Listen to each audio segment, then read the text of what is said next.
মুসা নবী খেলা করে, ছোট্ট মানুষ। ফিরাউন রাজ দরবার থেকে এসে দেখে রে মুসাকে দেখতে অনেক সুন্দর, চেহারা সুরত অনেক ভালো, খেলা করে। মুসা নবীকে ধরে যখন একটা চুমা লাগায়া দিচ্ছে, বাবারা আমার বোঝানোর জন্য কথাটা একটু বলে যায়। মুসা নবীরে যখন চুমা লাগায়া দিছে, মুসা নবী অযুবক শুনে নাও, এই বাম হাত দিয়া খাড্ডা ধরেছে, ডান হাত দিয়ে একটা থাপ্পড় লাগায়া দিছে মুসা নবীর। মুসা নবী ফিরাউনের গালে জোরে জোরে চিল্লায়া বলা যাবে না আল্লাহু আকবার। যেমনি শাহজালাল এসে গোরগোবিন্দরে চিরতরে বিদায় করে দিছে, যেমনি খাজা ফরিদপুরি এসে ওই ফরিদপুরের জমিনে জমিদার বাবুদেরকে বিদায় করে দিয়েছে, জোরে জোরে বলো মারহাবা। তদ্রূপ বাবারা বোঝানোর জন্য একটু নবীদের কথাগুলো বললে আপনাদের মজা লাগবে আলোচনার মধ্যে। আমি ঢুকে যাই বাবারা আমার। মুসা আলাইহিস সালামকে যখন থাপ্পড় লাগায় দিছে মুসা নবী, ফেরাউন ডাক দে কয় আসিয়া রে, নিশ্চিত আমার শত্রু, আমার নিশ্চিত আর বুঝতে বাকি নাই, কারণ এত জোরে থাপ্পড় লাগাইছে 5টা আঙ্গুলের দাগ মুসলমান ফিরাউনের গালের মধ্যে লেগে গেছে।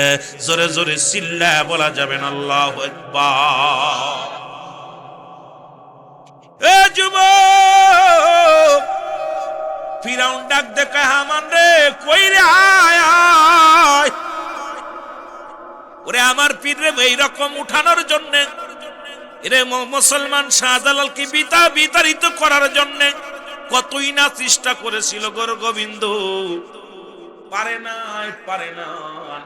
খাজা ফরিদপুরীকে বিতাড়িত করার জন্য কত হুজুর, কত মৌলবী, কত মুন্সিরা লেগেছিল।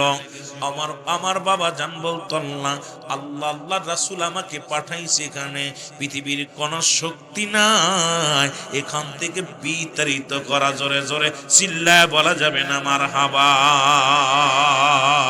প্রেমনালে জ্বলে মরি, প্রেমনালে চলে মরি, ওহে রব্বানা। আমি যারো প্রেমে পাগল, সে তো মদিনায়। বলেন আমি যারি প্রেমে পাগল, সে তো। মন পাখি তুই যারে উড়ে,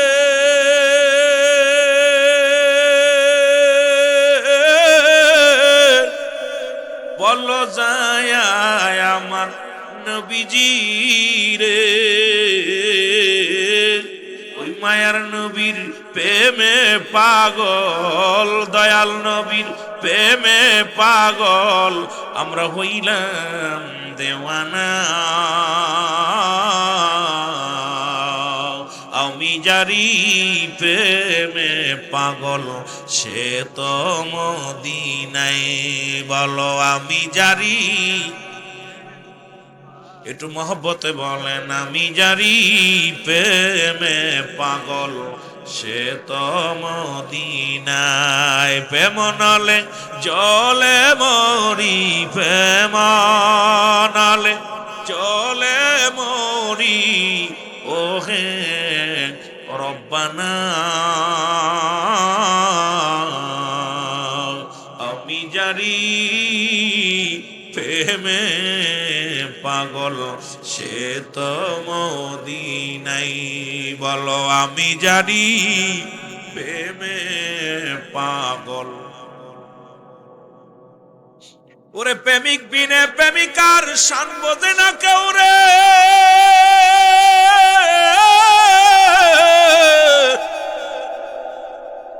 মুসা নবী দিছে থাপ্পড় লাগায়া ফিরাউনের গালে। ফিরাউন কে হামান রে, আয় আয়, শত্রু আমার ঘরের মধ্যে রে, শত্রু আমার ঘরের মধ্যে। বিবি আসিয়া কয়, স্বামী রে আপনি কি পাগলামি করেন, এত পাগলামি করেন কেন?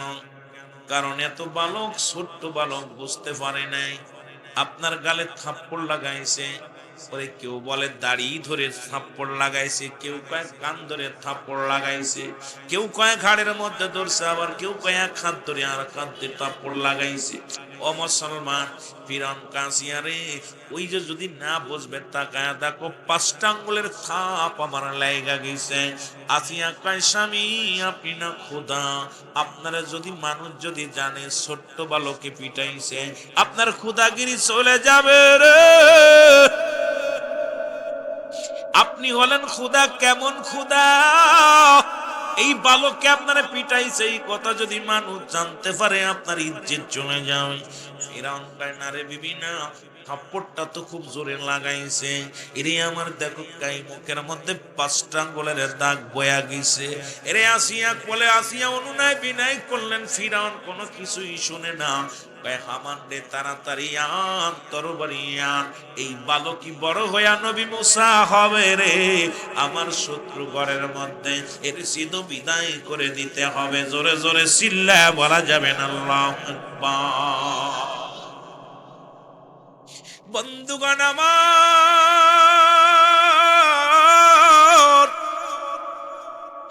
হামান কয় হুজুর এই বালকটাকে পরীক্ষা করি আমরা। বলে কেমনে পরীক্ষা করবি?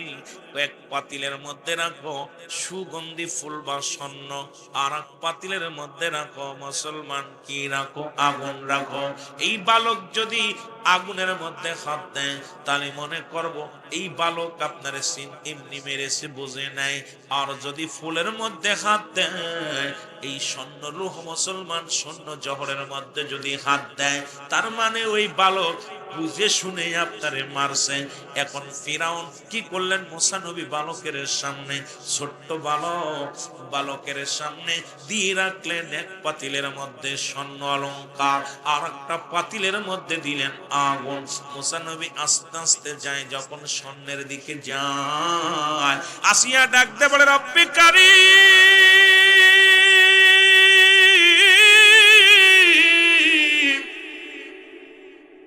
হে রব্বি কারীম, আমার অনেকগুলো সন্তানকে ফিরাউন দুনিয়া থেকে বিদায় করে দিছে রে। আমার কলিজার টুকরার সন্তানদের আগুনের মধ্যে ফুড়ায়া ফুড়ায়া শেষ করে দিছে। কোনদিন তোমার কাছে ফরিয়াদ করি নাই।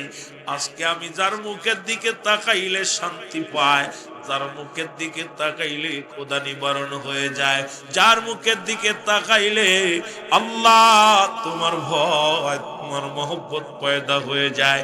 নির্ঘাত এই বালক আল্লাহর নবী মূসা, তুমি তারে দয়া করে আগুনের মধ্যে হাত দিয়াও, ওই জওর স্বর্ণ জওরের মধ্যে হাত ঢুকায়ও না। ওরে মুসলমান, মায়ের দোয়া কবুল হয়ে গিয়েছে। সঙ্গে সঙ্গে হাতটা নিয়া ওরে মুসলমান গুটি গুটি পায়া যাইয়া মুসা নবী আগুনের মধ্যে হাত দিয়া রে একখানে আগুনের আঙ্গার গালের মধ্যে দিয়া খাওয়া শুরু করেছে। তোরই যাইয়া আসিয়া ডাক দেখায়, স্বামী রে, ও স্বামী আপনি দেখছেন নি? ও আমার প্রাণের প্রিয় স্বামী, দেখছেন নি? আমি বলেছিলাম বালক বুঝতে পারে নাই, এই কারণে আপনাকে মারছে। আসিয়া কয়, ফিরাউন কয় না রে, তো ভালো না, ও যদি না বুঝাই মারবে, এত জোরে মারছে 5টা আঙ্গুলের ছাপ লেগে আছে। ও যুবক বন্ধুরা শুনে নাও, এর মুসলমান আসিয়া কয় স্বামী রে, দৌড়াই যাইয়া ফিরাউনের হাত থেকে আফজল মুসা নবীকে কোলে নিয়ে আঙ্গুল হাত থেকে আগুন কানা ফেলে দিলেন। তত সময় মুসা নবীর জিহ্বা মুসলমান পুড়ে গেল, হাত কিছুটা পড়ে গেল। মুসা নবী নবুয়াতের পরে মুসলমান তুতলা কথা বলতেন, এই জন্য মুসা নবী দোয়া করেছিলেন রব্বি কারীম, আমার তুতলা ফেলে দাও, না হয় আমার ভাই বড় ভাই হারুনকে তুমি নবুয়তি দাও। একসঙ্গে দুজন নবী হয়েছিল, দুইজন যুবক পৃথিবীর মধ্যে একসাথে দুইজন নবী পৃথিবীর মধ্যে আগমন করেছিল। না হলো একজন হলো বড় ভাই হযরত হারুন আলাইহিস সালাম, আর ছোট ভাই হলো হযরত মূসা আলাইহিস সালাম। পৃথিবীর মধ্যে আর দুইজন একসাথে নবী হন নাই, কারণ এই দুনিয়ার মধ্যে রব্বে কারীম হারুন আলাইহিস সালামকে নবুয়তি দান করেছিল এই কারণে, যাতে মূসা নবীর তুতলা যদি সেরে যায় ওই অতীত ভুলে যাবে। কারণ মানুষের হাতে ইতিহাস লেখা থাকবে মূসা নবী আগুন খেয়েছিল, আগুন ধরেছিল, এই ইতিহাস যেন চিরদিন বিরাল হয়ে থাকে। এই জন্য রব্বে কারীম তার দোয়া কবুল করে আপন ভাইকে নবুয়তি দান করেছিল। জোরে জোরে বলেন না মারহাবা। এরে মুসলমান শোনো, রব্বুল আলামিন ঠিক একই রকম মুসলমান শোনো 360 জন আউলিয়া নিয়ে শাহজালাল ইয়ামানি যখন আসলো কোথায়, সিলেটের জমিনে, গোবিন্দ ঘোষণা করে দিল এই জমিনের মধ্যে কোনো দাড়িওয়ালা টুপিওয়ালা ঢুকতে পারবে না।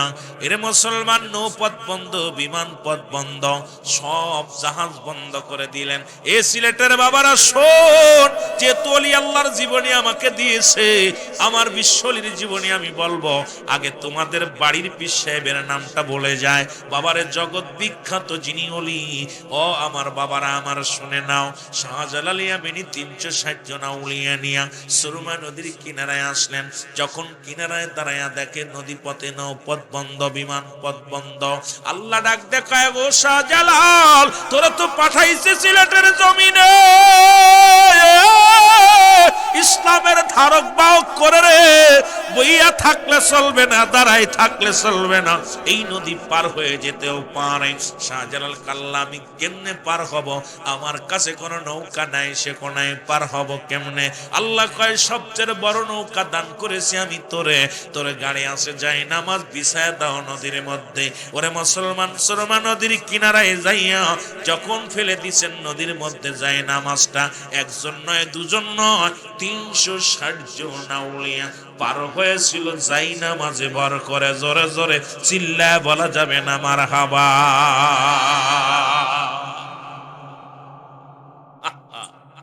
পারবানি এখন মৌলবীরা কত কথা কয়, মাঝে মাঝে হাস আসে।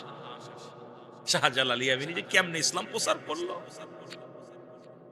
এই যে গরুর গোশতে বিরিয়ানি রানছে, এর একটা হাকিকত আছে। দাঁড়াও আমার বন্ধুগণ, আমার গভীর মনোযোগ। বাবারা আমার মূসা নবী বড় হইলেন, উনি যাইতেছিলেন, হঠাৎ করে দেখেন ফিরআউনের দরবারে বাবুসি কারুন মুসলমান কারুন হলো। ও মুসলমান শুনে নাও, আমার বাবারা আমার শোনো, উনি রাস্তা দিয়ে ফিরআউনের ওই বাবুসি ছিল একটু তেরা মানুষ, এই জগতের মধ্যে কোনো হ্যান্ডাম বাদাইতো, কারণ ফিরআউনের দপ্তরের কি ছিল, বাবুসি একটু দাম বেশি, আমাদের এমপির বডিগার্ডের দাম বেশি, মন্ত্রীর বডিগার্ডের দাম বেশি। আর ওদিকে মুসলমান, ও মুসলমান শুনে নাও, ওই আরেক গোত্রের নাম ছিল, ও যুবক আরেকজন মানুষ ছিল মুসলমান শোনো, এই সামুরা নাম কি, ফিরআউনের বাবুসি হলো কারুন। আর মুসলমান তৎকালীন জামানায় ওই কুরাইশদের একজন ব্যক্তি, তার নাম ছিল সামুরা ছিল গরিব মানুষ, কাঠ কেটে জীবন যাপন করত। কারণ পথের মধ্যে জোর করে কাঠগুলো সিনায় নিয়ে যেতে চায়, কারণ গালাগালি শুরু করলেন, জোর করে নিয়ে যায়। সামুরাও কম না, সামুরা কাঠগুলো জোরে রাখলেন, আমি বিনা পারিশ্রমিকে তোমার দিব না, এত কষ্ট করে আনছি। এমন সময় মুসলমান মূসা নবীর সামনে হাজির হয়ে গেল। মূসা নবী হাজির হইয়া সামুরাকে বলে, সামুরা রে কি হয়েছে? কয়, দেখেন না হুজুর, এই যে আপনাদের কারণ, এই যে ফিরাউনের দরবারের বাবরসি, এই যে বাবরসি আইসা আমার জোর করে কাঠগুলো নিয়ে যায়, কোনো কথাই শোনে না। গায়ে যার বল বেশি, এখন এমপির বল বেশি, মন্ত্রীর বল বেশি, এদের দাপট খাটায় সামসারা।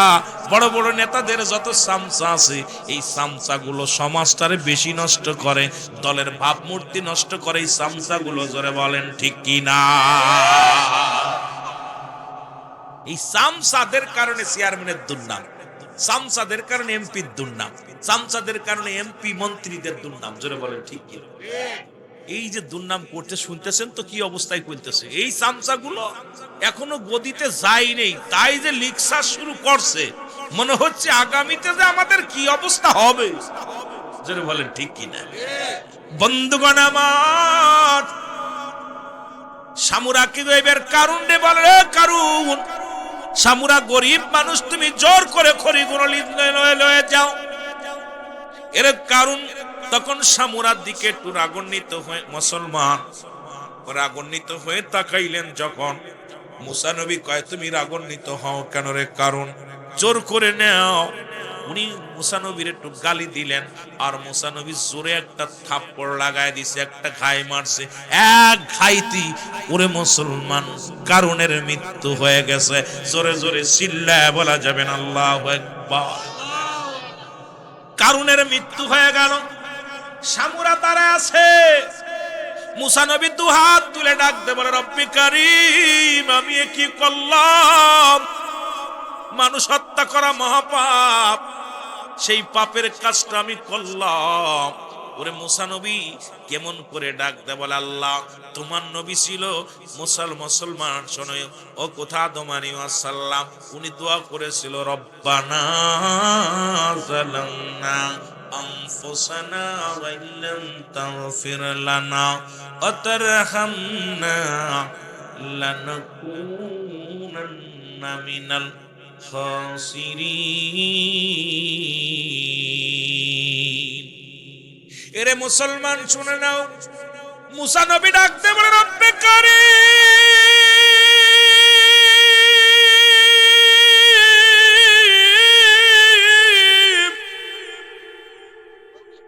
আরে তোমার হুকুম আমি অমান্য করলাম, আমি একটা মানুষ হত্যা করে ফেললাম রে। আরে মুসলমান, সামুরা কয়, হুজুর কি করলেন? আপনি মানুষ হত্যা করে ফেললেন। এদিকে লোকজন, রাজ দরবার থেকে লোকজন আনাগোনা করা শুরু করলো। মুসলমান মুসা নবী কয়, সামুরারে পালা, কারণ লোকজনে যদি দেখে ফেলে তোর ফাঁসি হবে, আমারও ফাঁসি হবে। দুজনে পালায়া চলে গেল মুসলমান। এবার মুসা নবী বাড়িতে গেলেন, আর মুসলমান সামুরাও চলে গেলেন। আবার কিছুদিন যাইতে যাইতে হঠাৎ করে মুসলমান শুনে নাও, হঠাৎ করে ও যুবক, ওই মুসলমান সামুরার সাথে বাজারে দেখে মুসলমান কীর্তি গোষ্ঠীর কিছু লোকজনের ঝামেলা। কীর্তিদের মধ্যে, কীর্তিরা ছিল তৎকালীন জামানায় বড় বদমাইশ, এরা খুব খারাপ প্রকৃতির লোক ছিল। তাদের মধ্যে একটা ঝামেলা শুরু হলো। মুসা নবী ওই পথ দিয়ে যায়, দেখে সামুরার সঙ্গে কথা কাটাকাটি হয়। ডাকতে বলে, সামুরা রে, তুমি তো আসলেই বেয়াদব, তোমার সাথে কি মানুষের হট্টগোল লেগেই থাকে? মুসা নবী চোখটা গরম করে কয়, সামুরা রে, ও সামুরা, এখান থেকে বেগে যাও, নাই ভালো হবে না। সামুরা কয়, হুজুর আপনি কি কারণের মতো আমাকেও হত্যা করবেন? এই কথা যখন কৃত্রিম মনীষীরা শুনেছে, সঙ্গে সঙ্গে হট্টগোল না করে এক দড়িয়ে এসে ফিরাউনের দরবারে কয়, হুজুর, আরে আমাদের কারুন, আমাদের বাবুসি কারুনের হত্যাকারীকে পেয়েছি। ফিরাউন কয়, কি হত্যা করেছে?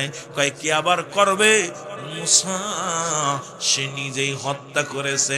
সামুরা তার নিজ মুখে স্বীকার করেছে। জোরে জোরে চিল্লায় বলা যাবে না আল্লাহু আকবার। এদিকে ফিরাউন যদিও কাফের, কিন্তু তার নীতিতে অটল, বিচার ন্যায় বিচার করতে। সে যে বিচার হতো, ন্যায্য বিচার হলো। ফিরাউন বলে, মুসারে ধরে নিয়ে আসো, তাকে হত্যা করা হবে, মুসাকে হত্যা করা হবে। সমস্ত লোকজন যখন মুসা নবীর ধরার জন্য রওনা দিলেন। মুসা নবী আল্লাহর ইলহাম দিয়ে কয়, মুসা রে, তোমার ধরা পড়লে চলবে না, কারণ আমি আল্লাহ তোমাকে নবুয়তি দান করেছি, কারণ এই জগতের মধ্যে ইসলামের দারব্বাও তোমারে বানাইব। সুতরাং তুমি এখানে বইয়া থাকো না, চলে যাও। ওরে মাদায়া শহরের মধ্যে চলে গেলেন মুসা আলাইহিস সালাম। মাদায়া শহরের মধ্যে চলে গেলেন। লম্বা আলোচনা, যেহেতু লম্বা করতে গেলেই আপনাদের লস হবে। ওলি আল্লাহদের প্রেমের মধ্যে ঢুকতে হবে শুধু বোঝানোর জন্য। রব্বুল আলামিনের এই শান মান বোঝানোর জন্য কথাগুলো বলে যায়। চলে যাও কোথায়? ওই মাদায়া শহরের মধ্যে চলে গেলেন। ওখানে যাইয়া মুসা নবী ক্ষুধার্ত অবস্থায় একটা গাছের নিচে বয়ে আছে। গাছের নিচে বইয়া বইয়া রব্বে কারিমের জিকির করে, সুবহানাল্লাহ আলহামদুলিল্লাহ।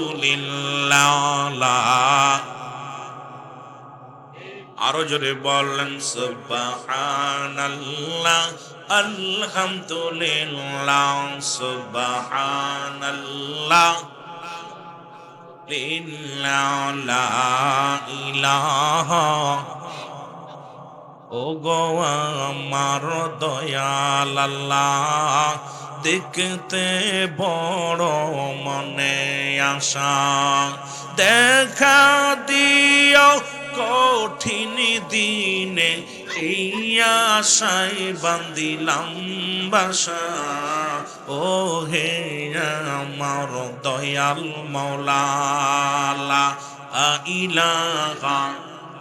জোরে জোরে, সুবহানাল্লাহ আলহামদুলিল্লাহ, সুবহানাল্লাহ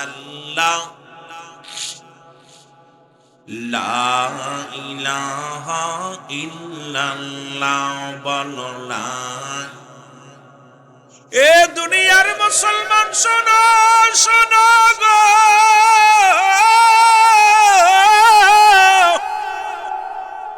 ওই গাছের নিচে বইয়া বইয়া মুসা নবী রব্বে কারিমের ডাকে রে, ও রব্বে কারিম, আমি কোথায় যাব, কোথায় কি করব, বলে দাও। এমন সময় দেখে রে, পাশের কূপ থেকে পানি উত্তোলন করে ওই মাদায়ার রাখালেরা তার গরু ছাগল রে খাওয়ায়। এর মধ্যে দুইটা কন্যা গাছের আড়ালে দাঁড়ায় রয়েছে অনেকগুলো বকরি নিয়ে। মুসা নবী যা জিজ্ঞাসা করে, বোন গো, তোমরা দাঁড়ায় আছো কেন? কয়, কে গো তুমি? ও যুবক, তুমি কে গো?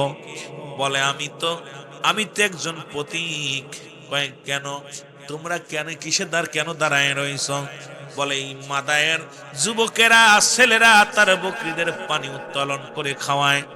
আমরা মেয়ে মানুষ বিলে আমাদের আগে নিতে দেয় না। আমরা প্রতিদিন, আমার আব্বার কোনো ছেলে নাই, কারণ আমার আব্বা জানের একমাত্র আমরা দুজন কন্যা। এই বকরিগুলো একমাত্র আমার বাবার সম্বল। সারাদিন বকরিগুলো মাঠে মাঠে চড়ায়, আর বিকেল হলে পানি তুলে খাওয়ানোর জন্য আসি। কিন্তু এই পুরুষ মানুষের জন্য, পুরুষ রাখালের জন্য আমরা দুই বোনই সবার পাশে পানি নিয়ে খাওয়া। এরে ডাকতে বলে, মেয়েরা শোনো, তোমরা দাঁড়াও, তোমরা দাঁড়াও। এবার মুসা আলাইহিস সালাম দেখতে শুনে চংরং কূপের কাছে যায়, সবাইকে সরিয়ে দিয়ে পানি উত্তোলন করলেন। পানি খাওয়ায়া ওই মেয়েদের বকরিগুলোর পানি পান করাইলেন। এবার মেয়েরা হাসতে হাসতে খুশি হইয়া ডাক দেবার, আল্লাহ এই যুবকের হায়াতের মধ্যে বরকত দান করো। এই যুবকের ওসিলায় আজকে সকাল সকাল বকরিগুলোরে পানি পান করায়া বাড়ি যেতে পারতেছি। এবার মেয়ে দুটি বাড়িতে চলে গেলেন। এবার মুসলমান শুনে নাও, এই মেয়ে দুটো ছিল হযরত শুআয়ব আলাইহিস সালামের কন্যা। জোরে জোরে চিল্লায়া বলা যাবে না মারহাবা। এই মেয়ে দুটো ছিল নবী কন্যা হযরত শুআয়ব আলাইহিস সালাম। ওই মাদায়া শহরের মধ্যে তার বাড়ি ছিল, ধন সম্পদের অভাব ছিল না, কিন্তু বুড়া বয়সে দুইটা মেয়ে হয়েছে, কোনো ছেলে ছিল না। মেয়ে দুটিকে ডাক দে, বলে মা রে, প্রতিদিন তো বকরিগুলো পানি খাওয়ায় আনতে দেরি হয়ে যায়, আজকে এত ফস করে আসলা কেমনে? কয় বাবা গো, এই মাদায়ের জমিনে একজন যুবক আসছে, সে আমাদেরকে সাহায্য করেছে, আজকে সব রাখালরে দূরে ফেলায়া সরাই দিয়া আমাদের বকরিদের আগে পানি পান করাইছে, এই জন্য আমরা আগে আগে বাড়ি ফিরেছি। জোরে বলেন মারহাবা। ডাক দে বলে বাবা, আমাদের তো কোনো ভাই নাই, আমাদের যদি ওই যুবকটাকে যদি আমাদের বাড়ির কাজের জন্য বকরি লালন পালন করার জন্য রাখেন, কথাটা কোন জায়গা বলি বুঝে নিয়েন গো। শুধু মুসা নবী নয়, অধিকাংশ নবী বকরি বিচারণ করেছে। আমার বাবা জিন্দা বাবা খাজা বাবা দীর্ঘ 30টা বছর তার পীরের দরবারে বকরি লালন পালন করেছে। কোথায় রে বাবা? ওলিদের দপ্তরে জগৎ শ্রেষ্ঠ ওলি আমার দয়াল বাবা জান বকরি পালন করেছে, কারণ দয়াল নবী বকরি চড়াইছে, সেই গুণে গুণান্বিত আমার দয়াল বাবা জান। আমি কথাটা বুঝাইতে পারছি না রে বাবা ঠিক মতো, যদি বিস্তারিত বলতে যাই সময় লাগবে। আদম নবী বকরি চড়াইছে, ঈসা মুসা যত নবী আসছে সব নবীগুলো বকরি বিচারণ করাইছে, আর আমার নবীও বকরি বিচারণ করেছে। আর সে জামানার কাবেল আমার দয়াল বাবা খাজা বাবা এই পৃথিবীর মধ্যে বকরি রাখাল ছিল। জোরে জোরে চিল্লায় বলা যাবে না মারহাবা। তুমি সে জামানার আউলিয়া, তুমি সে জামানার আউলিয়া কল শিরোমণি বাবা মাওলা আনা, বলো আউলিয়া কল শিরোমণি বাবা মাও। একটু সাউন্ড বাড়াও। এর যুগের শ্রেষ্ঠ আউলিয়া, তুমি যুগ শ্রেষ্ঠ আউলিয়া কল শিরোমণি বাবা মাওলা, তোমার মতো এমন দরদি বাবা, তোমার মতো এমন দরদি পাইলাম না আর খুঁজিয়া, ভালো পাইলাম না আর খুঁজিয়া বাবা মাওলানা, বলো যুগ শ্রেষ্ঠ আউলিয়া, তুমি যুগ শ্রেষ্ঠ। এ জাকের ভাড়া জোরে জোরে, ওরে যুগ শ্রেষ্ঠ আউলিয়া, তুমি যুগ শ্রেষ্ঠ আউলিয়া কল শিরোমণি মাওলানা, তুমি আউলিয়া কল শিরোমণি মাওলানা। ওরে জাকেরান্দের দরদি বাজান, জাকেরান্দের দরদি বাবা, হয় না তোমার তুলনা না বাবা মাওলানা, বলো যুগ শ্রেষ্ঠ আউলিয়া, তুমি যুগ শ্রেষ্ঠ। রে আউলিয়া কল শিরোমণি মাওলানা, বলো আউলিয়া কল শিরোমণি মাওলানা। এ দুনিয়ার মুসলমান শুনে নাও, কারণ এমন পীরের মুরিদ হইলাম যিনি বকরি চড়াইল গো। বলতেছিলাম যে কথা, শুআয়ব আলাইহিস সালামের কন্যা দুটি ডাক দে বলে বাবা, আমাদের তো কোনো ভাই নাই, আর পুরুষটাও দেখতে শুনতে অনেক বালা, গায়ে বল আছে গো বাবা, যদি এর রাখাল আমাদের রাখাল করে নেওয়া যায়, তাহলে আমাদের তো বকরিগুলোর পানি পান করাতে আর কষ্ট হবে না। শুআয়ব আলাইহিস সালাম বলে মা গো, আগামীকাল তার সঙ্গে করে নিয়ে আসবা যদি পাও। পরের দিন দুই বোনই চলে গেলেন। যাইয়া মুসলমান শুনে নাও, শুআয়ব আলাইহিস সালামের কন্যা দুটি মুসা নবীর কাছে যা ডাকতে বলে, যুবক যুবক রে, আমার আব্বা জান তোমারে ডাকছে। যদি তুমি মনে না কিছু করো, আমার বাবা তোমাকে তলব করছে, যেতে হবে। কারণ তুমি আমার বাবার কাছে যদি যাও, তাহলে তুমি নিরাপদে থাকবা, শান্তিতে থাকবা, ভালো খাইতে পারবা। মুসা আলাইহিস সালাম চিন্তা করে, হারে এই মাদায়া শহরের মধ্যে আমার আপন বলতেও কেউ নাই, এখন আমি যাব কোথায়? খাওয়ার জায়গা নাই, ঘুমানোর জায়গা নাই, এখন আমিও ফেরোয়ারি, কি করা যাবে? মুসা আলাইহিস সালাম রওনা হয়ে গেলেন। আরে মুসাইল মুসলমান সুয়াইব কন্যা সফরা, উনি আগে আগে রওনা দিলেন, আর পিছে ছোট বোন মাঝখানে। মুসা আলাইহিস সালাম বাড়ি সিনায় নিয়ে যায়। মুসা নবী ডাকতে বলে, বোনরে দাঁড়াও। কয় কেন? কয় আমি কোনো মেয়ের পিছে হাঁটতে পারবো না, তোমরা যেহেতু মেয়ে মানুষ, আমি আগে যাব, তোমরা পিছে আসো।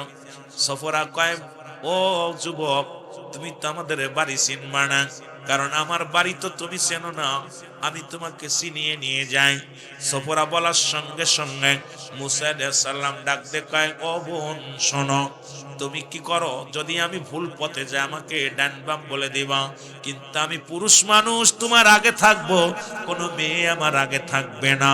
আমার বাবারা আমার গভীর মনোযোগ বোঝার অনেক কিছু আছে রে বাবা, এত কিছু ব্যাঙ্গে বলা যাবে না, কারণ আমরা তো এখন মহিলাদের পিছে দৌড়ানো শুরু করেছি, এই জন্য সর্বনাশ ডেকে আনছি। ধরে বলেন ঠিক কিনা?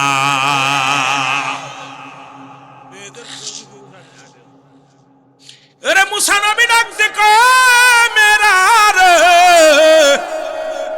তোমরা আগে বাপ পিছে যাও, আমি আগে। এবার চলে গেলেন মুসা আলাইহিস সালাম, মুসলমান শুআয়ব আলাইহিস সালামের কাছে গেলেন।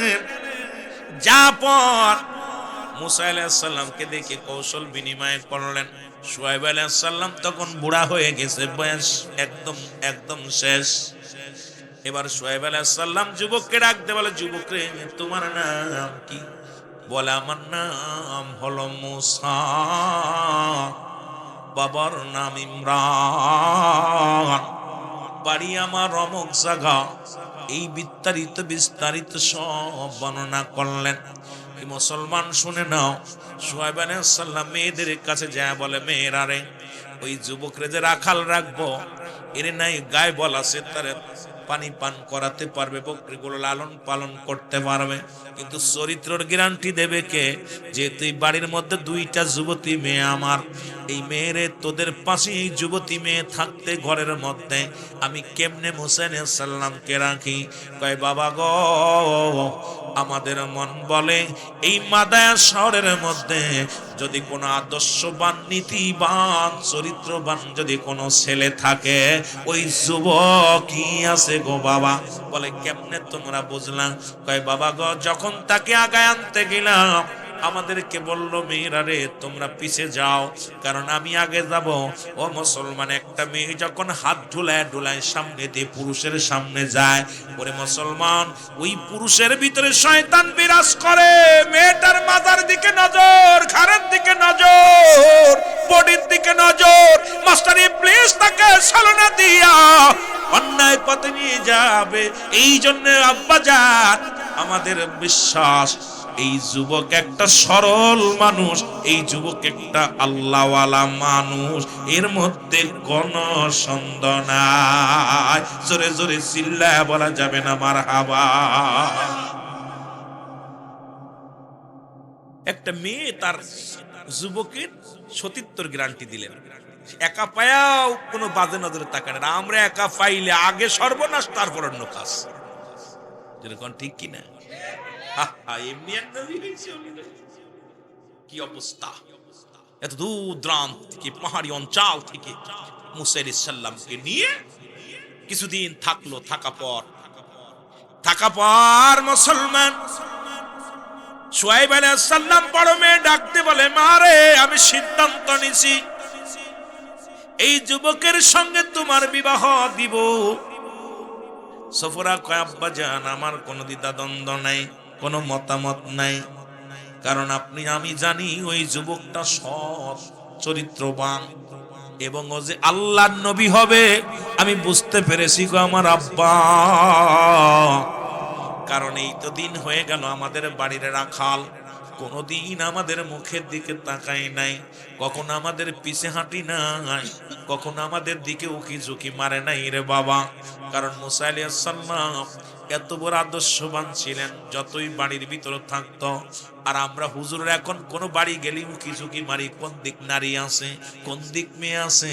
ও যুবকেরা শুনে নাও, মুসা নবীর মেয়ে মুসলমান শুআয়বের কন্যা, শুআয়ব কন্যা সপরা ডাকতে কাব্বা যান, দীর্ঘদিন আমাদের বাড়ি ওই রাখাল, খোদার কসম, খোদার কসম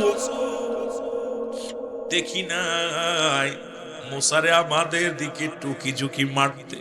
ওই পাগলটা আসে, মাথা নমনীয় বকরিগুলো তার ঘরের মধ্যে রেখে সারা রাত দেখি মাওলার প্রেমে পাগল পারাপার হয়ে থাকে।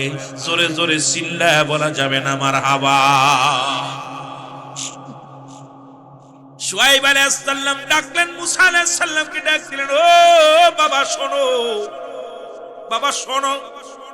গেলেন তার কাছে, বলে বাবা তুমি আমার বাড়ির বকরিগুলো লালন পালন করো, তুমি যদি চাও স্থায়ী ভাবে আমার বাড়িতে থাকতে পারো, আমি তোমাকে রাখার ব্যবস্থা করব।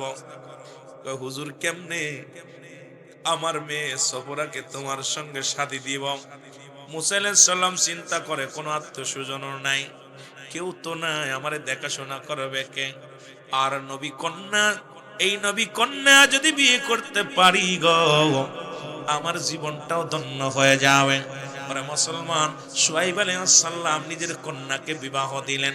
আগেই বলছি অনেক লম্বা ইতিহাস রে বাবা, অত লম্বা দিকে যাব না, কারণ ঘন্টা পার হয়ে যায়। আরো আলোচনা রয়েছে ওলি আল্লাহদের সম্মান। এর শুআয়ব আলাইহিস সালামের কন্যা সফরাকে মুসা আলাইহিস সালাম বিয়ে করলো গো। নবী শুআয়ব আলাইহিস সালামের ইন্তেকাল হয়ে গেল। আল্লাহ রাব্বুল আলামিন মুসা আলাইহিস সালামকে নবুয়তি দান করলো। তৎকালীন জামানার ভিতরে নবী মুসাকে জগৎ বিখ্যাত একজন নবী বানায়া দিল। জোরে জোরে চিল্লায় বলা যাবে না মারহাবা। নবী প্রেম সুধা পান কর সবে মনবে, দনা যত না জুরায়। আপনারা বুঝবেন, আব্দুল বাবার মুরিদ তারা বুঝবে গানটার মর্থ। আমার পীর কেবলা জান বলতেন, আমি বলতেছি আমার মুখ দিয়া, যদিও আমার পীরের শান। জোরে বলেন না, নবী প্রেম সুধা পান কর সবে মনবে, দনা যাত না তথ্য পাবে, ধর লাভ হবে নবী তবিনে ভাব সবই মিশে। মারহাবা বলেন। এ দুনিয়ার মুসলমান শুনে নাও, কোথায় রাখলাম? শাদী মুবারক হলো, নবুয়তি পাইলো, এখানে রেখে একটু তরিকাতের দিকে যায়। আবার যদি সময় পায় আস্তে আস্তে আসবো, কারণ ইতিহাস এখন মুসা নবীর জিন্দেগি নিয়ে আলোচনা করলে এরকম 2-4 রাত কেটে যাবে, শুধু মুসা নবীর ইতিহাস গুলো বাইর হয়ে আসবে। এই ফিরাউনের মৃত্যু কিন্তু মুসা নবীর সঙ্গে মুসা আলাইহিস সালামের হাতে হয়েছিল গো।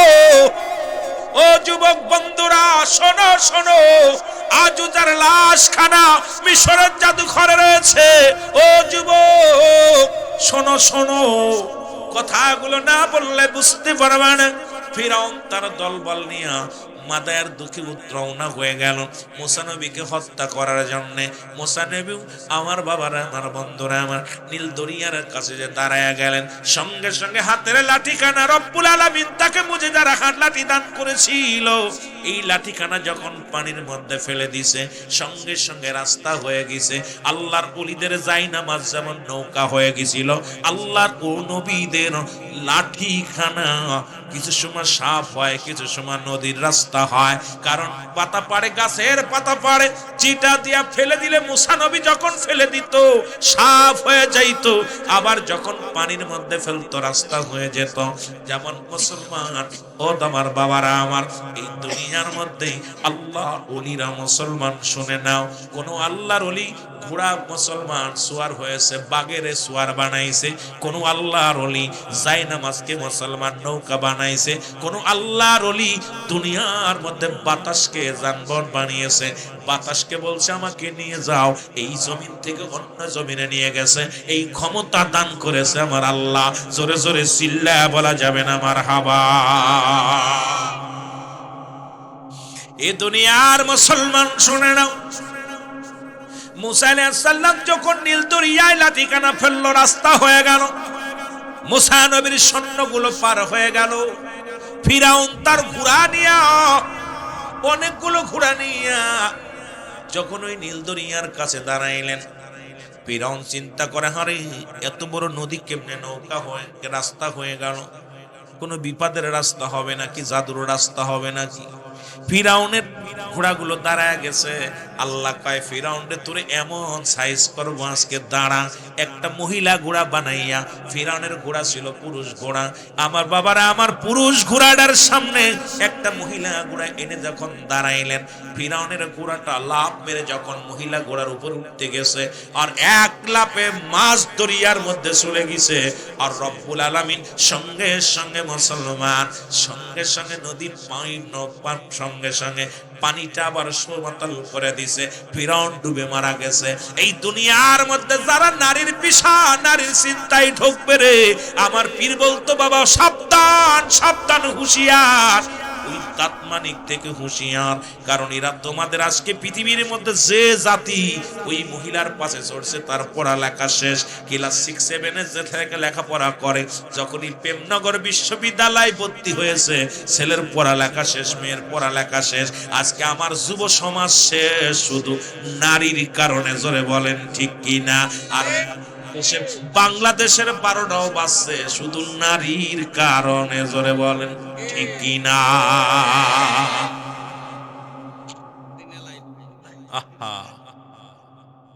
আমার হুজুর নিজে ভাই কেবলা জানো বাবা ওই দাঁত মানিক থেকে হুঁশিয়ার, দাঁত মানিক থেকে হুঁশিয়ার। হুজুর বলতো বাবা তোমার দাদারে খাইছে, তোমার নানারে খাইছে, তোমারও খাইব, তোমারও খাইব। মহিলাদের পিছে যারা দৌড়বে তাদের জীবন শেষ। এখনো সময় আছে, আয় ফিরিয়া, সময় আছে ফিরিয়া, বাঁচতে চাইবে। আমার বাবারা আমার, ফিরাউন জাদুঘরে আজ পর্যন্ত আছে রে, ঠিক কিনা? কিয়ামত পর্যন্ত রব্বুল আলামিন নিদর্শন দেখে দিচ্ছে, একে দেখে শিক্ষা নেওয়ার দরকার। কারণ এই ফিরাউন খোদা বলে দাবি করেছিল, একেও আল্লাহ শেষ করে দিছে। ও মুসলমান, ফিরাউন, নমরুদ, কারুন যারা খোদাই বলে দাবি করেছিল, আল্লাহ তাদের সাইজ বানাইছে, এত ভাবে সাইজ বানায়া দিছে, তদ্রুপ দুনিয়ার মধ্যে ক্ষমতা চিরস্থায়ী নয়, চিরদিন থাকা সম্ভব নয়। যখন রব্বি কারিম তোরে সাইজ বানাবে তখন বুঝবা জ্বালাটা। জোরে জোরে চিল্লায়া বলা যাবে না ঠিক কিনা? কোন দিক যাবো বুঝে পাই না, এতদিকে তরিকাতের কথা। আল্লাহ বলেন আমি আবার ওলি আল্লাহদের দিকে যাই। সূরা ইউনূসের মধ্যে 11 নম্বর পারা 62 নম্বর আয়াত। আল্লাহ বলে আলা সাবধান, ইন্না নিশ্চয়, আলা ইন্নাহু লিল্লাহি, আল্লাহর তরফ থেকে যারা ওলি হয়, লা নাই খাউফুন শব্দের অর্থ ভয়, ওয়ালা যদি অবস্থান করে হুমাদের উপরে জানুন, তাদের কোনো চিন্তা নাই, ভাবনা নাই। আলা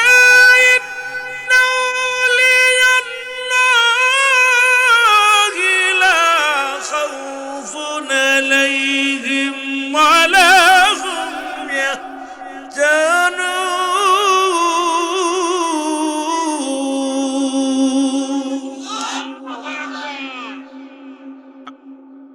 আল্লাহদের কথা আল্লাহ বলে কুরআনুল কারীমের মধ্যে, সূরা ইউনূসের মধ্যে 11 নম্বর পারা 62 নম্বর আয়াত। আমি ওদিকে যাই, আল্লাহর ওলিদের কথা বলতে যাইয়া অনেক লম্বা ইতিহাস করে ফেলেছি, সময় কদ্দুর পাবো জানি না। ও তার মাটিতেও খায় না, জমেও সই না, নবীর প্রেমিক যে জনা তারে মাটিতেও খায় না, নবীর প্রেমিক যে জনা তারে মাটিতেও খায় না। জমে এ যুবক,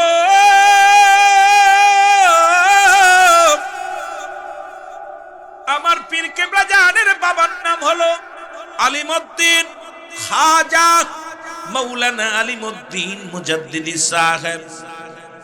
আমার পীরের নাম হলো খাজা ইউনুস আলী মুজাদ্দিদি সাহেব।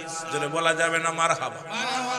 আর আমার পীরের নাম হলো খাজা হাসমতুল্লাহ মুজাদ্দিদি সাহেব। জোরে জোরে চিল্লা বলা যাবে না মারহাবা। আমার পীর কেবলা জান বলে, বাবা আমার ছোট্ট কালে আমার মা মারা যান। পীর কেবলা জানের মা মারা যান। কথাগুলো খুব গভীর মনোযোগ দিয়া শুনবেন। হুজুর বলে, আমার মা দুনিয়া থেকে বিদায় হয়ে যায় রে, আমার বাবা আবার শাদী মুবারক করেন। এই দুনিয়ার মধ্যে কে বা না চায় একটু ভালো থাকতে, কে বা না চায় একটু ভালো খাইতে। একদিন আমাদের বাড়িতে আমার পীর কেবলা জান আসলেন। এই সোজা ভাই,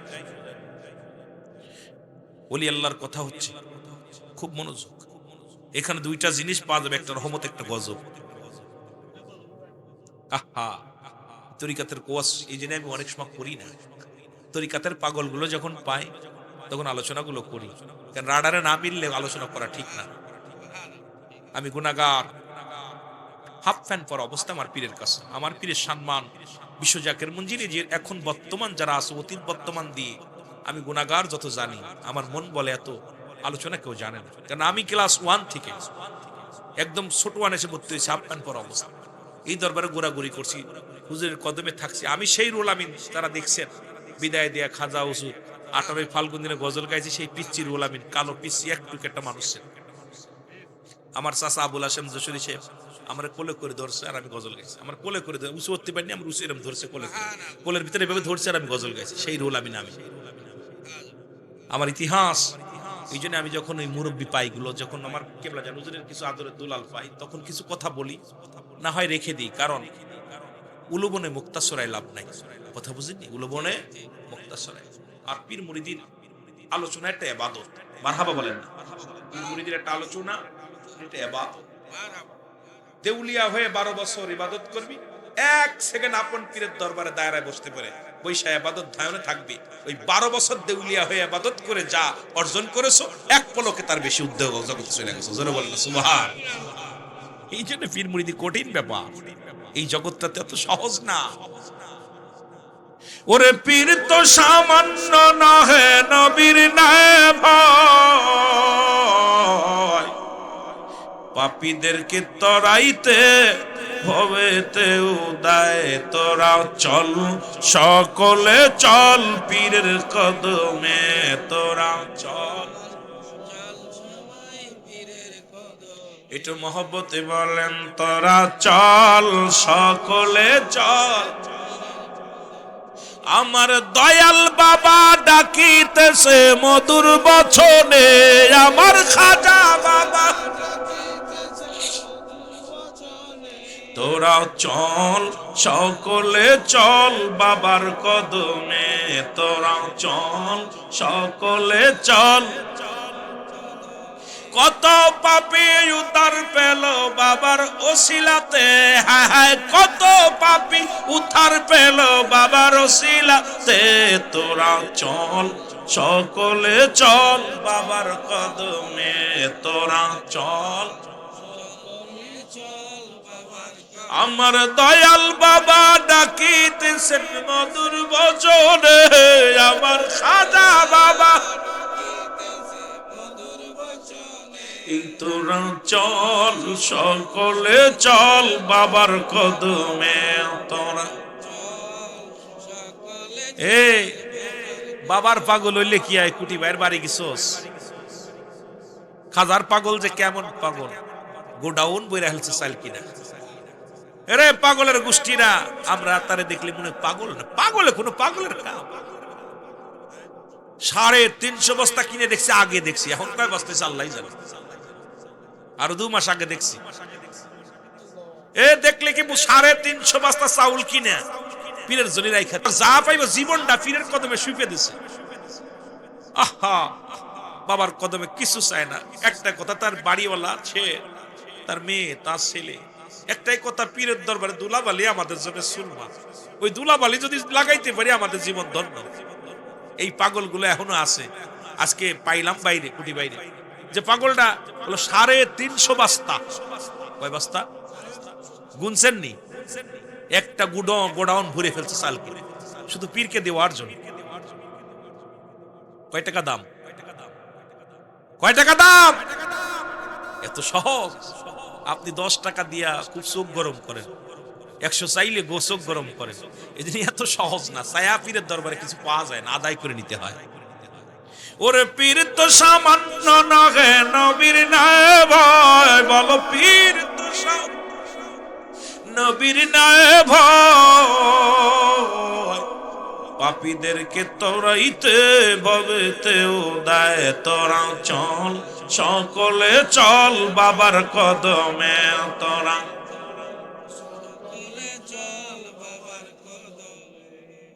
আমার পীর বলেন, আমার পীর কেবলা আমাদের বাড়িতে আসলেন। বাড়িতে এসে আমার ভাইদের সঙ্গে আলাপ করলেন, আমার আব্বাজানকে ডাকলেন। আমিও স্কুল থেকে আসলাম, দেখি রে ঘরের মধ্যে কেন যেন একটা নূরের মানুষ বসে আছে। আমিও ঘরের মধ্যে গেলাম, আমার পীর কেবলা যেন আমার দিকে তাকাইলেন, আমিও তাকাইলাম। তাকানোর পর চোখি চোখি চোখ পড়লো। আমি কেন যেন পাগল হয়ে গেলাম। দয়ালের পাগলে এমন পাগল হইলাম, আমার মাথায় হাত বুলিয়ে বললেন, বাবা আপনি আমার সাথে কি যাবেন? আমি জবান দিয়ে বললাম, হুজুর যাব। এরপরে আমার বাবারে ডাকলেন, আমার আব্বাজান আসলেন, আলিমউদ্দিন সাহেব আসলেন। আমার আব্বাজানকে ডাকতে বললেন, আপনার ছেলেটা আমাকে দিয়ে দেন। আমার হুজুর বললেন, আমাকে দিয়ে দেন। আমার বাবা জান বললেন, ও যদি যেতে চাই নিয়ে যান। আমাকে আবার হুজুর বললেন, বাবা যাবেন আমার সাথে? বলে হুজুর যাব। আমিও রওনা দিলাম, হুজুরের সঙ্গে রওনা দিলাম। দরবার শরীফে আসলাম। স্বপ্ন ছিল ভালো খাবো, কারণ আম্মা জান দুনিয়ার মধ্যে নাই। আম্মা জান দুনিয়া থেকে বিদায় হয়ে গেছে। কে আমারে আদর করবে, কে আমারে ভালোবাসবে? বড় আশা নিয়ে পীরের দরবারে আসলাম, দয়াল দরদি বান্ধবের দরবারে আসলাম। আসার পর প্রথম দিন গেল, দ্বিতীয় দিন আমাকে ডাক দে বলে, বাবা হাসপাতাল দিকে আসো। এই যে বকরিগুলো আছে, এগুলো তুমি মাঠে বিচরণ করবা, এগুলো লালন পালন করবা, ঘাস খাওয়াইবা। সারাদিন তোমার দায়িত্ব হলো বকরিগুলো পালন করা। আমি বড় কষ্ট চিন্তা করলাম, আহারে আমি কিসের জন্য আসলাম একটু সুখে শান্তিতে থাকবো, আসলাম আমি একটু পীরের দরবার ভালো মন্দ খাবো। কিন্তু আমার পীর দিল আমার কিছু বকরি ধরাইয়া রে, সারাদিন পরে বকরি গুলো আমি খাওয়াই। বলে হুজুর বলেন, বাবা পেট না ভরলে আসবা না। এই বকরি গুলো পেটটা ভরে খানা খাওয়া আসরের নামাজ আমি মাঠ থেকে এই মাঠেই আদায় করি। এরপরে ফিরে আসি, মাগরিবের সময় অল্প একটু বাদ থাকে। বকরিগুলো যখন আমি ওই খড়ের মধ্যে দিই, যখন ওই গোয়াল ঘরের মধ্যে ঢুকায়া দিই, আমার পীর খানা দেয়, সবাই রে পেটে ভরে খাবার দেয়। আমার মনে পড়ে না আমার পীর কোনোদিন আমাকে 2 চামচ খাবার দিছে। আমাকে সামান্য খাবার দেয়, 1 চামচ খাবার দেয়, যা খেয়ে পেট ভরে না। আমার রাত্রে ঘুম আসে না, কারণ পেটে ক্ষুধা থাকে। ঘুম আসে না, চিন্তা করি কিভাবে কেটে গেল 1টা 2টা বছর। এই কি মুসলমান, শুনে নাও, দীর্ঘ 30টা বছর আমি এই একই খাতার মধ্যে, একই কাপড়ের মধ্যে রে, এই সালার বিছনার মধ্যে রে আমি কাটাইয়া দিলাম।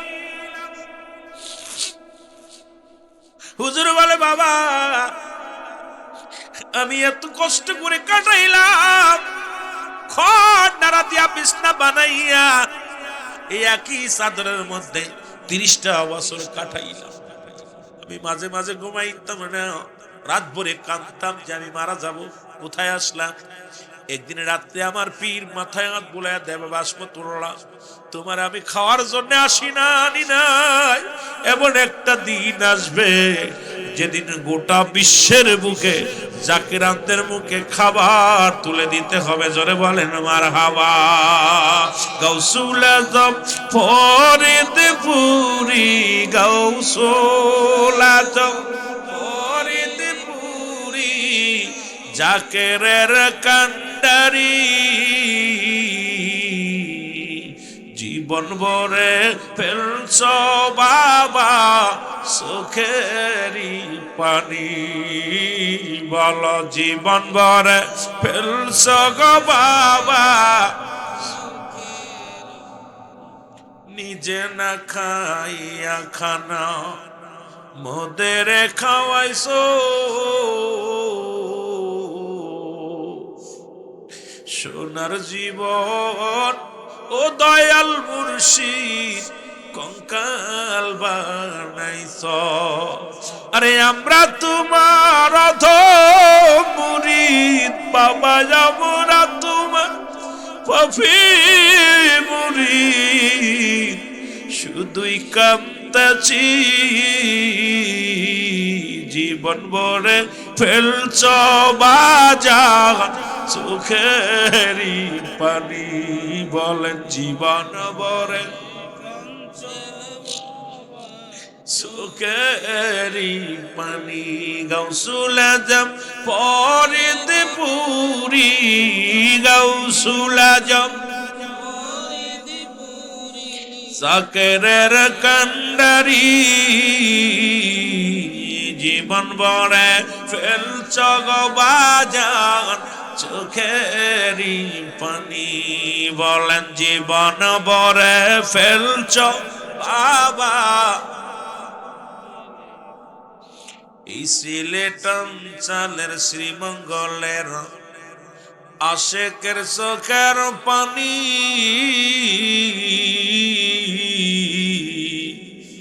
নেও গো বাবা কবুল করে, শুধুই কাঁদতেছি। নেও গো খাজা কবুল করে, শুধুই কাঁদতেছি। গাউসুল আজম ফরিদ পুরি, গাউসুল আজম জাকেরের কান্ডারি, জীবন ভরে ফেলছ বাবা চোখেরই পানি। বালক জীবন এ দুনিয়ার জাকের ভাইরা রে,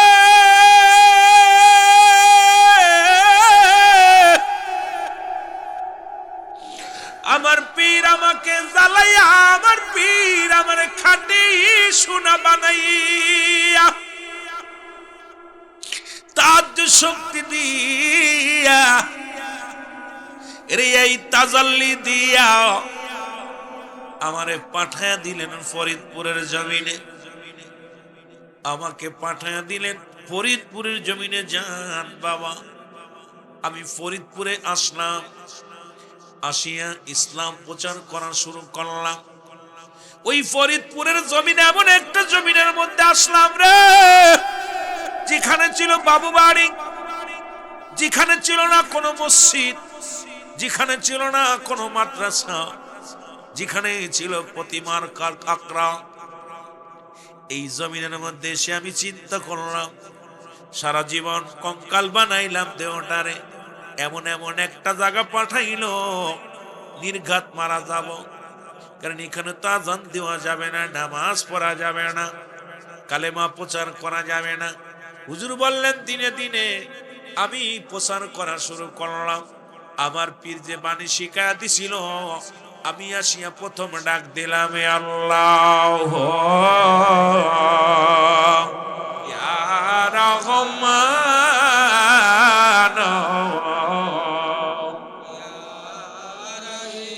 আরো জোরে বলেন আল্লাহ ইয়া রহমান,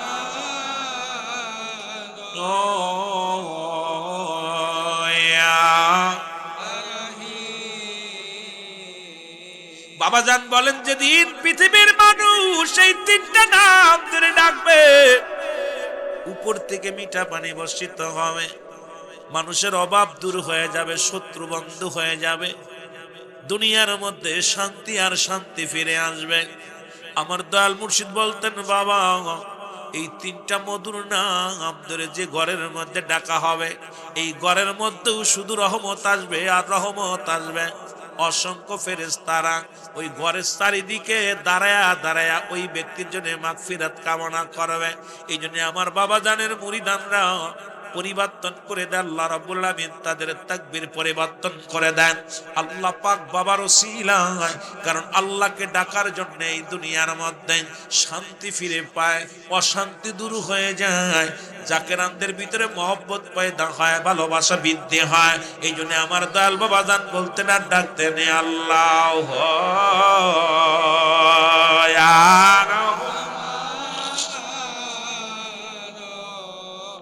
জোরে ডাকে নিয়ারাহিম ইয়া রাহমাতাল্লিলা আয় হায় ইয়া রাহমাতাল্লিল ডাকো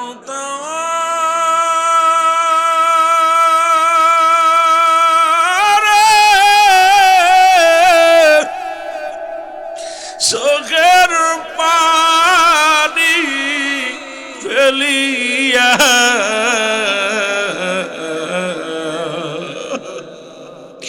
রে ডাকো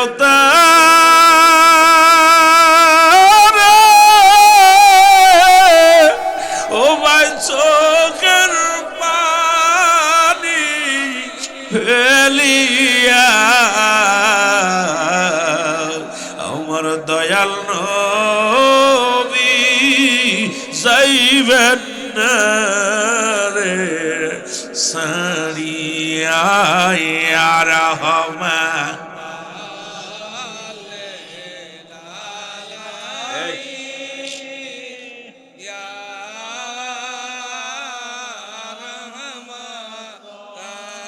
বাবারা একটু মোহব্বতে ডাকেন না নবীজিকে, ইয়া রাহমাতাল্লিলা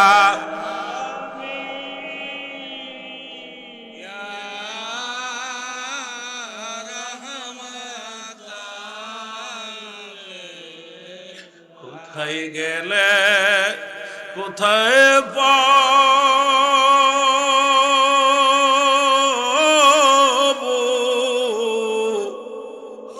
ও বান্ধব তোমার,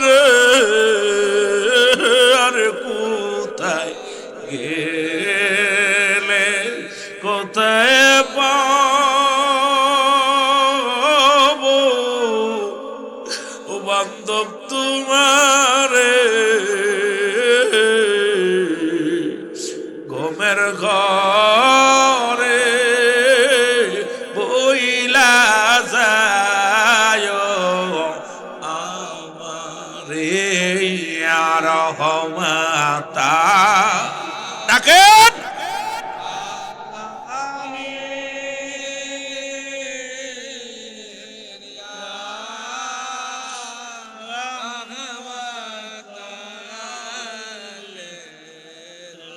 নবীর বংশ দেওয়ানা জঙ্গলাই ঠিকানা, ঘুরিয়া বেড়াও কেন তার খোঁজনা, ঘুরিয়া বেড়াও কেন তার খোঁজনা, এর নবীর বংশ দেওয়ানা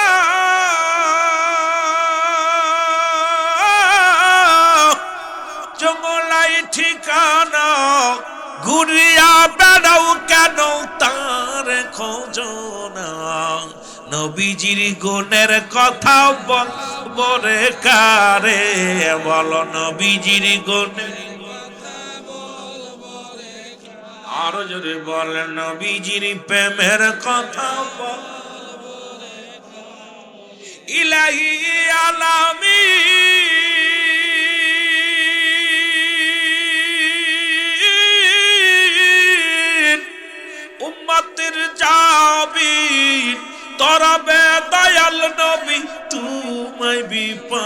মধ্যে নবীজির গুণের কথা বল, আর জোরে বলে নবীজির শানের কথা বল।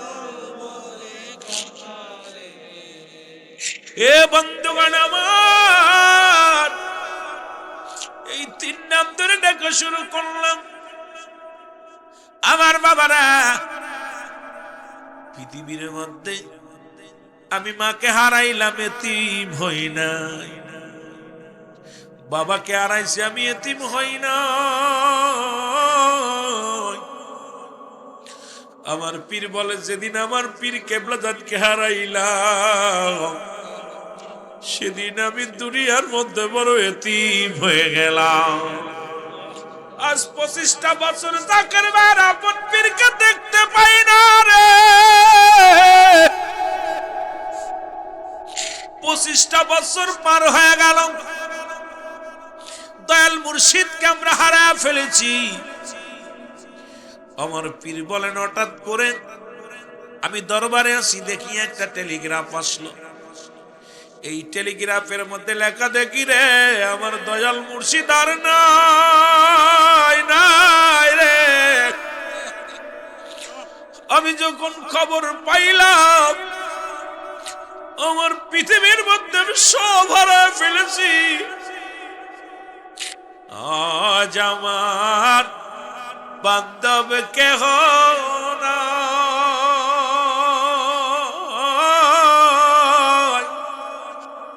দয়াল মুর্শিদ বিহনে বলে না আমার বান্ধব নাই রে। দয়াল মুর্শিদ বিহনে এই ডুবু ডুবু তরি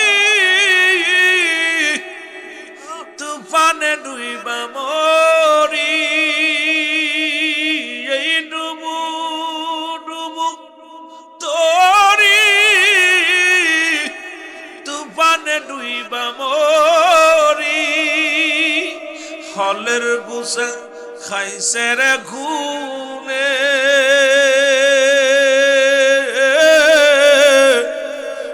দয়াল মুর্শিদ বিহনে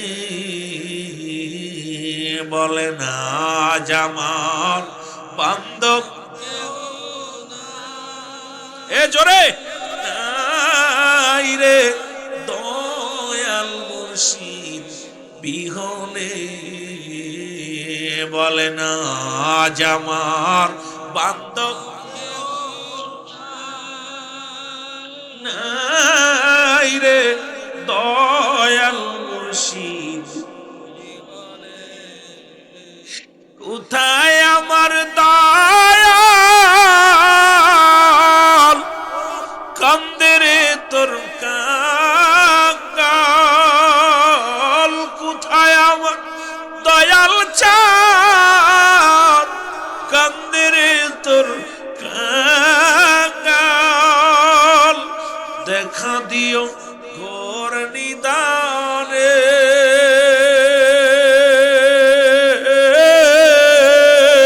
মুর্শিদ বিহনে বলো আজ আমার বান্ধব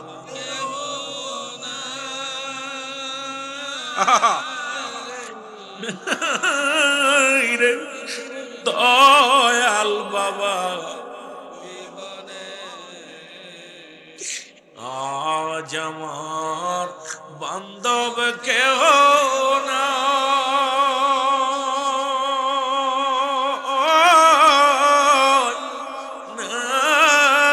নাই রে। দয়াল মুর্শিদ বিহনে এ দুনিয়ার মুসলমান সরম। আমার পীর কেবলা জানেন ইন্তেকালের পরে আমি একদিন নয়, দুদিন নয়, 40টা দিন খানা খাই নাই রে। মনে করলাম আমি আর বেঁচে থাকবো না, কি নিয়ে বাঁচবো। হুজুর বললেন, বাবা আমার হুজুরের মুখের কথাগুলো বলতেছি শুনে নেন। আমার মুখের কথা না, যদিও আমি গুনাহগার, আমার মুখ দিয়ে বলতেছি, আমার পীর কেবলা জাহানের বাণীগুলো শোনে। হুজুর বলেন মনের ভিতরে এমন একটা তেগ আসলো যে আমি আর বাঁচবো না। কি নিয়ে বাঁচবো? যেখানে আমার দয়াল চান নাই, আমি কি নিয়ে জগতের মধ্যে বাঁচবো? একটা দিন নয়, দুটি দিন নয়, 40টা দিন আমি না খেয়ে রইলাম। বাবা আসমতুল্লাহ, তুই কেন খানা খাস না? আমি বললাম বাবা আমি খাবো না, তোমারে ছাড়া আমি কি নিয়ে বাঁচবো? তোমারে ছাড়া আমি বাঁচতে পারি না, তোমাকে ছাড়া আমি বাঁচবো না। তোমার দাদু পীর আমারে ধমক দিয়ে বললেন বাবা তোমার জন্য বাঁচা লাগবে না, কারণ কোটি কোটি জাকেরানদের জন্য তোমার বাঁচা লাগবে। আমারে হুকুম দিলেন বাবা বড় মস্তান হয়ে গেছো, 40টা দিন খানা খাও না, আমি তোরে হুকুম দিলাম খানা খাবি। এরপরে আমি 40 পালন করে দরবারে আসলাম, খাইতে পারি না, অল্প করে হালু আরাম দে, খাইতে খাইতে 40টা দিন না খেয়ে আমার গলার নলিগুলো শুকায়া গেছে, পেটের নাড়িগুলো শুকায়া গেছে। আমি তো খানা খাইতে পারি না, এই সুজি রান্না করে তোমার আম্মা জান আমাকে দিতেন আর খাইতাম। আমার দয়াল বললেন বাবা তোর নিজের যদি শেষ করে দিস এই জাকেরানদের দেখবো কে? আমি তো তোর হাতে দিয়ে আসলাম, তোর কাছে রেখে আসলাম, আর তুই যদি নিজের শেষ করে দিস আর তোর মুরিদানরা কোথায় যাবে, কোথায় যায় নালিশ দিবে? এরপরে আমি আস্তে আস্তে সুস্থ হলাম। এরপরে জাকের বাইরেও আস্তে আস্তে আসা শুরু করলো। কিন্তু দরবার শরীফে মানুষ মানত দেয়, সব মানুষগুলো কেউ দুধ দেয়, কেউ কলা দেয়, কেউ চাউল দেয়, কেউ ডাউল দেয়। এটা দেখি রাখারা মানুষগুলো সহ্য করতে পারলো না, সবাই আমার পরে বিদ্রোহী ঘোষণা করে দিল। সবাই আসলেন। একদিন হঠাৎ করে কয়েকজন আলেম ওলামা আসলেন, আসিয়া বলে হুজুর আপনি কোন ফতুয়ায় এগুলো খান? এই যে ধান চাল গরু ছাগল চা দেয় এগুলো কেমনে খান? হুজুর বললেন বাবা কি বলতে চান আপনারা? কয় বাবা আপনার সঙ্গে আমরা বসতে চাই হুজুর, আপনি যদি আমাদের ফতোয়ার যদি মাসলা যদি উত্তর দিতে পারেন তাহলে আপনি আমাদের এই মহল্লায় থাকবেন, না হয় এখান থেকে চিরতরে বিদায় নেওয়া লাগবে। হুজুর বললেন বাবা কবে বসবেন? বললাম আমি আগামী শুক্রবারে। আপনারা বললেন আগামী কালকেই বসি। হুজুর বললেন না বাবা আর 2টা দিন আমার সময় দেন, 2টা দিন পরে বসেন। এরপরে 2 দিন পরে বসলেন। মুসলমান শুনে নাও, ওই না ফরিদপুরের বড় বড় মাদ্রাসার মুয়াদ্দিস, মাদ্রাসার প্রিন্সিপাল, মাদ্রাসার মাস্টার গুলো কাফেলা করে আসলো। আত্মশীর হুজুরের সঙ্গে বায়াত হবে, বায়াত যদি পড়া যায় আত্মশীর হুজুর এই এলাকা থেকে নাকে করতে চলে যাবে। আর যদি আমরা পরাজয় হই হুজুরের জন্য চিরস্থায়ী এই জমিনের মধ্যে হুজুর থাকবে। কাফ মুসলমান হাজার হাজার মানুষ আসলেন বায়াত দেখার জন্য। কেবলা জান হুজুর ওদিন ঢাকা থেকে কিছু জাকের ভাইয়েরা গেছে মুসলমান যায়, হুজুর তাদের কাছে নালিশ নিয়ে সকালবেলা খাওয়া দাওয়া করার পর নালিশ নিয়ে হুজুর ছেড়েছে। এদিকে মিটিং 10টায়, হাজার হাজার মানুষ বসে আছে। হুজুর আস্তে আস্তে করে আসলেন, আসিয়া বলে বাবা আপনি ওই যাইছেন, হুজুর আইছে বায়াত শুরু হয়ে যাবে। কিতাব নিয়ে বড় বড় কিতাব নিয়ে বসে আছে, আলেম ওলামা বসে আছে। হুজুর বললেন আপনারা তো বায়াতের জন্য বসেছেন। বলে জি হুজুর আপনি দেরি করে ফেলেছেন, ভয়ে বুঝে দেরি করে ফেলেছেন, আমাদের প্রশ্নের উত্তর দেওয়া লাগবে। হুজুর বলে ঠিক আছে বাবা উত্তর হবে, তবে এখানে বিচারক থাকবে কে? একজন তো আমাদের বিচারকের প্রয়োজন, একজন তো সভাপতির প্রয়োজন। এবার উল্টা বলে হুজুর উনি হলো অমুক মাদ্রাসার প্রিন্সিপাল, উনি হলো অমুক মাদ্রাসার মুয়াদ্দিস, উনি হলো অমুক মাদ্রাসার হেড মুয়াদ্দিস, আমরা কারে সভাপতি বানাবো? হুজুর যেহেতু আপনি একা, আপনার তরফ থেকে একজনের নাম ঘোষণা করেন যিনি আজকের এই বায়াত অনুষ্ঠানের সভাপতিত্ব আসন গ্রহণ করবে। হুজুর মিসকে একটা হাসি দিয়ে বললেন বাবা আমি যার নাম ঘোষণা করবে আপনারা মেনে নেবেন? বলে বাবা মেনে নিব। নিব না কেন? আপনি বললেই মেনে নিব। কেবলা জান হুজুর বললেন বাবা ওই যে খাম্বার করে হেলা দিয়ে বসে আছো বাবা, আজকের এই বায়াত অনুষ্ঠানের সম্মানিত সভাপতির আসন গ্রহণ করবেন আপনি। জোরে জোরে চিল্লায় বলা যাবে না মারহাবা। এর মুর্শিদ নাম যার অন্তরে ভরা, তার ভরা কি আমার দয়ালের নাম যার অন্তরে ভরা তার ভরা কি চাই ওই আমি যতই পুরি করবি পাদে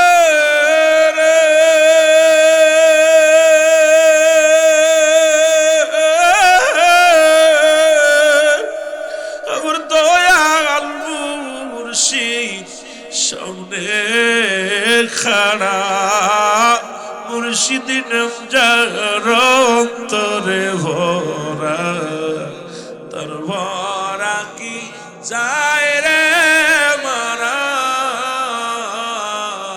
বলেন মুর্শিদ নাম যার অন্তরে ভরা তার ভরা কি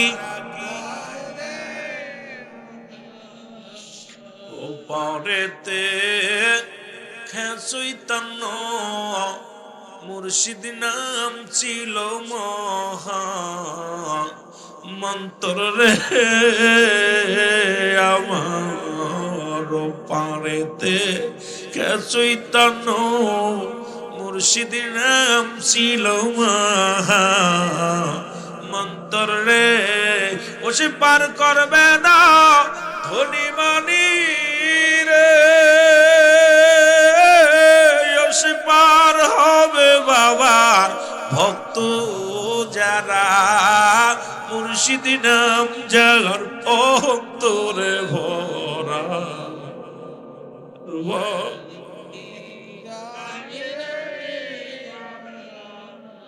আরো জোরে বল মুর্শিদ নাম যার অন্তরে ভরা তার ভরা কি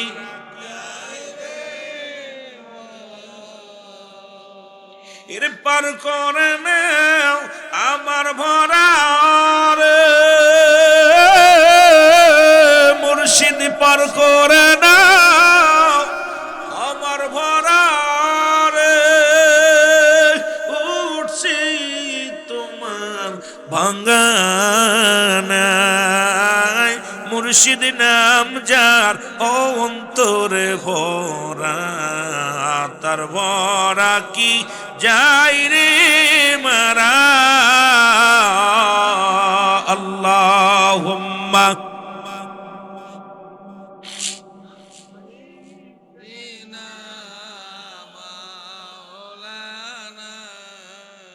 ওয়ালা আলি সাইয়্যিদিনা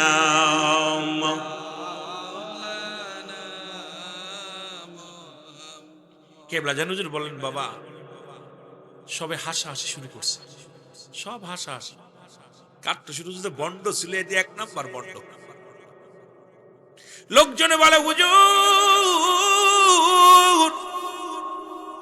আমরা মনে করেছিলাম আপনি কাজ্জাব মিথ্যাবাদী এখন দেখি আপনি ভণ্ড কারণ যার নাম আপনি ঘোষণা করলেন এই লোকটার বয়স 40 এই 40 বছর পর্যন্ত সে বোবা কথা বলতে পারে না আমাদের বাড়ির কাছে বাড়ি ও কয় হুজুর আমি ওরে চিনি হুজুর বললেন বাবা কি বলতে চান উনি বোবা না কয় না হুজুর বোবা লোকজনে কয় হুজুর আপনি যে ভণ্ড আপনার সাথে কি বায়াজার করব এখনই আপনার নাকে কর দিয়ে এখান থেকে বিদায় হতে হবে হুজুর বললেন বাবা ধৈর্য ধরেন এত রাগারাগি করেন কেন দাঁড়ান সবাই তো হাসাহাসি সবাই তো আনন্দ ফুর্তি করতে লাগলেন হুজুর ডাকতে বলে বাবা দাঁড়ান ধৈর্য ধরেন আরে আমার পিত্ত কোনোদিন ধমক দিয়ে কথা বলে নাই হুজুর বলে বাবা আপনারা শান্ত হন যেহেতু আপনারা বলছেন সভাপতি ঘোষণা করে বলতেছে আমাকে বানাইতে বলেছেন আমি করেছি আপনারা একটু ধৈর্য ধরেন হুজুর বললেন বাবা আপনার নাম কি বিলাল লাভ দুটে বলে জি হুজুর আমার নাম বেলাল জোরে জোরে চিল্লায়া বলা যাবে না মারহাবা ও প্রাণের মুর্শিদ ও তুমি আমার হইও গো কান্ডারি, বলো তুমি আমার। এর উপস্থিত যত উলামা ইকরাম ছিল সবাই পাগল হয়ে রে ডাকতে বলে, হুজুর আপনার লাগে আর বায়াস নয়, কারণ 40 বছরের বুবার মুখে যে বলি ফুটাইতে পারে, সুতরাং আপনি কামেলে মুকাম্মেলের মধ্যে কোনো সন্দেহ নেই। সঙ্গে সঙ্গে উপস্থিত যত মুসল্লি ছিল কয়েকজন মাওলানা পালায়া চলে গেল, তাড়াতাড়ি পালাইলো, ডায়াস থেকে পালাইলো। আর কিছু উলামা ইকরাম সবাই কিবলাজানের কাছে বায়াত গ্রহণ করলেন। তখন দলে দলে মানুষ আট্টুসিতে বায়াত করা শুরু করলো, কারণ প্রতিদিন তখন শত শত মানুষ আসা শুরু করলো। আমার বাবারা, আর এই পালানোর গোষ্ঠীরা যারা পালায়া গেছিল এই ময়দান থেকে, আজও পর্যন্ত তাদের বংশ বিস্তার করেছে যারা, আজও আট্টসির বিরুদ্ধে তারা আঙ্গুল তোলে। তারা আমার পীরকে গালি না দিয়ে ভাত খায় না, আমার পীরকে মুসলমান সমালোচনা। বলতেছিলাম দুইটা দেশ সোনা দিয়ে, একটা হলো সোনার মদিনা, কেউ সোনার লন্ডন বলে না, সোনার আমেরিকা বলে না, সোনার জাপান বলে না। দুইটা দেশ সোনা দিয়ে লেখা, একটা হলো আমাদের মাতৃভূমি সোনার বাংলা। এই জমিনের মধ্যে নবীর প্রেমিকারা আছে, সোনার মানুষগুলো আছে। ও যুবক শুনে নাও, বাংলার জমিনে আছে ইউরিয়ামের খনি, বাংলার জমিনে আছে গ্যাসের খনি, বাংলার জমিনে আছে তেলের খনি, বাংলার জমিনে আছে মুসলমান গ্যাসের খনি, বাংলার জমিনে আছে পৃথিবীর সবচাইতে দামি সম্পদ যেটা হলো ইউরিয়ামের খনি। আমার দয়াল মুর্শিদ বলে গেছে, বাবা এই মক্কা মদিনা যেমন রব্বুল আলামিন রহমতে ভরপুর করে দিছে, বাংলার জমিনটাও রব্বুল আলামিন ভরপুর করে দিছে। এই জমিনের সম্পদ এই মানুষগুলো উঠাইতে পারবে না। যেদিন এই পৃথিবীর মধ্যে আল্লাহ প্রিয় রাসূল প্রেমিক এই দুনিয়ার মধ্যে ফকির লোক যখন সমাজের মধ্যে রাজত্বে বসবে, যেদিন মানুষগুলো দুনিয়ার লোভ লালসা থাকবে না, সেদিন এই দুনিয়ার সম্পদ গুলো ওই আল্লাহর ওলিদের হাতের ইশারায় উঠবে। জোরে জোরে চিল্লায় বলা যাবে না মারহাবা। সুতরাং বাংলার জমিনের মানুষ আমরা গরিব নয়, আমরা শুধু চোরের খনি পাইছি মনে করি না। এই দেশের মধ্যে আছে কয়লার খনি, এই দেশের মধ্যে আছে বালুর খনি। পৃথিবীর সবচেয়ে দামি দামি উপাদান হলো ইউরিয়ামের খনি, এটাও বাংলার জমিনে আছে। সুতরাং কেবলাজান হুজুর বলতেন, বাবা এটা পৃথিবীর কোন বৈজ্ঞানিক, পৃথিবীর কোন অস্ত্র দিয়া, পৃথিবীর কোন যন্ত্র দিয়া এই সম্পদগুলো উত্তোলন করা যাবে না।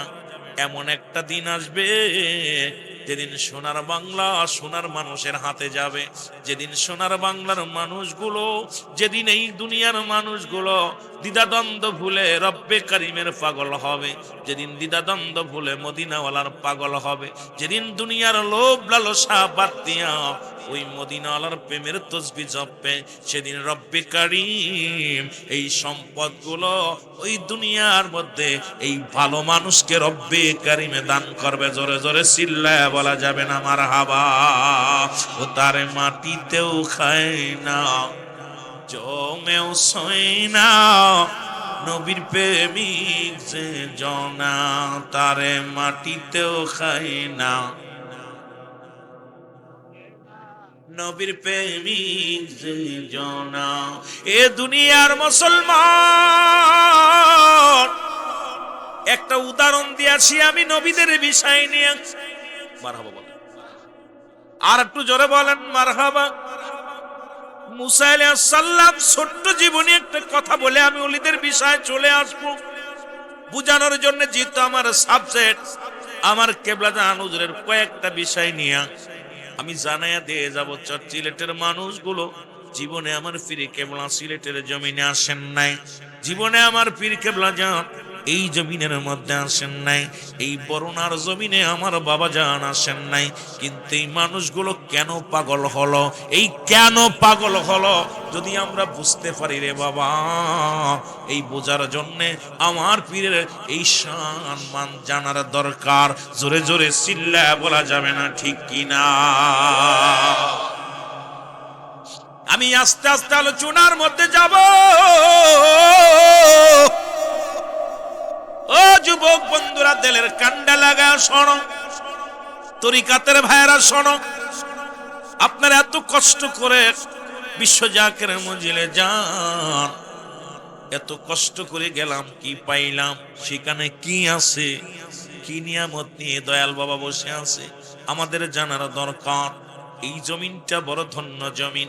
এই জমিনের মধ্যে শাহজালাল, এই জমিনের মধ্যে শাহপরাণ, এই জমিনের মধ্যে ফুলতলি ফিসেফ কেবলা, এই জমিনের মধ্যে 360 জন আউলিয়া, যাদের পদধূলিতে সিলেট জমিন ধন্য, যাদের পদধূলিতে ও মুসলমান শ্রীমঙ্গলের জমিন ধন্য, যাদের পদধূলিতে মৌলভীবাজার ধন্য। ও যুবক, কারণ এই সিলেট বিভাগটা হলো বলি আল্লাহর পদধূলিতে ধন্য। জোরে জোরে বলেন ঠিক কিনা? কষ্ট হচ্ছে? এর মুসা আলাইহিস সালাম বয়া বয়া খেলা করে রে। আমি বুঝানোর জন্য কথাটা একটু বলে যাই, বাবারা শোনো।